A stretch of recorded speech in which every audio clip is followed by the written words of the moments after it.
Ayan. Sir David, kamusta po yung pakiramdam na nakita niyo po ulit ang Poong Jesus Nazareno? Taon-taon po deboto po ako para pagalingin po yung sakit. Ano po ba yung sakit niyo po? Yung nagpa-opera ako ng mata yung sa karatan.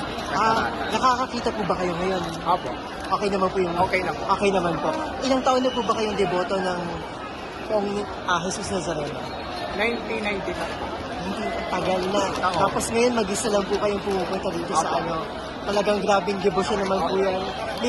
Baka meron po kayong mga kaibigan, meron po kayong mga kamag-anak na gusto niyo pong hikayatin na mag-devotion din po sa Poong Jesus Nazareno. Opo. Meron po ba kayong mensahe po para sa ating Poong Jesus Nazareno? Meron po. Ano po? Bukod po sa pagalingin po ang inyong sakit, ano po bang para mga hiling niyo po ngayon 2026? Sana yung lupa namin sa probinsya sana mabenta na po. Mabenta na po. Okay.